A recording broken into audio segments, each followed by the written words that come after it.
আমি রাজিবুল ইসলাম তালুকদার বিন্দু, সাধারণ সম্পাদক বাংলাদেশ জাতীয়তাবাদী ছাত্রদল বেসরকারি বিশ্ববিদ্যালয় শাখা। প্রিয় সাংবাদিক ভাই বোনেরা এবং প্রিয় দেশবাসী, আপনারা জানেন 2024 সালের জুলাই আগস্টের যে গণ অভ্যুত্থান, যে বিপ্লব হয়েছে, ফ্যাসিবাদ মুক্ত বাংলাদেশ হয়েছে। সে ফ্যাসিবাদ মুক্ত বাংলাদেশে বেসরকারি বিশ্ববিদ্যালয়ের সাধারণ শিক্ষার্থীরা ত্রাণকর্তা হিসেবে আন্দোলনে এসেছিল।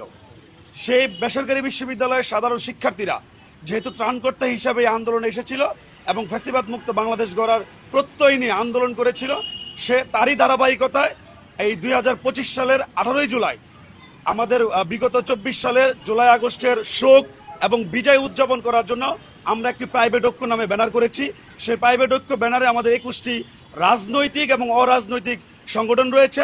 আমরা সকলেই হাতে হাত কাঁধে কাঁধ মিলিয়ে প্রাইভেট ঐক্যর ব্যানারে আমরা 18 তারিখে অন্তর্বর্তীকালীন সরকারের সহযোগিতার মাধ্যমে আমরা একটি ব্যাপক মেগা প্রোগ্রাম করতে যাচ্ছি, যেখানে বেসরকারি বিশ্ববিদ্যালয়ের সাধারণ শিক্ষার্থীদের আন্দোলনের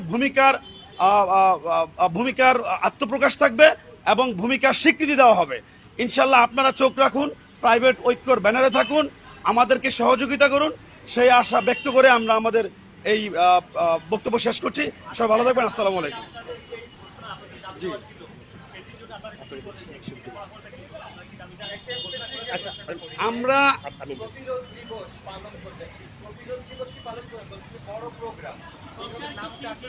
আমরা এটা সারপ্রাইজ রাখছি। আমরা খুব শীঘ্রই আপনাদেরকে জানিয়ে দেবো। আমরা বিষয়টা না, কথা হয়েছে প্রতিরোধ দিবসটা অবশ্যই আমরা পালন করছি। প্রতিরোধ দিবসটা পালন করছি, কিভাবে পালন করছি সেটা আমরা জানাবো। আমরা শুধু বলবো যে আগামী জি জি জি প্রতিরোধ দিবস পালন করব সরকারি রাষ্ট্রীয় সহযোগিতায়। আমরা 18 জুলাই প্রতিরোধ দিবস ঘোষণা করব বেসরকারি বিশ্ববিদ্যালয়ের সাধারণ শিক্ষার্থীরা প্রাইভেট ঐক্যর ব্যানারে। সেটা ইতিমধ্যে করা হয়েছে, ইতিমধ্যে ঘোষণা বেসরকারি বিশ্ববিদ্যালয় যেই দাবিটি পূরণ করা হয়েছে, যে দিবসটি ঘোষণা করা হয়েছে, তা প্রাইভেট বিশ্ববিদ্যালয় ঐক্যের মাধ্যমে আমরা সকল প্রাইভেট ইউনিভার্সিটির স্টেক হোল্ডার নিয়ে এই দিবসটি আমরা সেলিব্রেট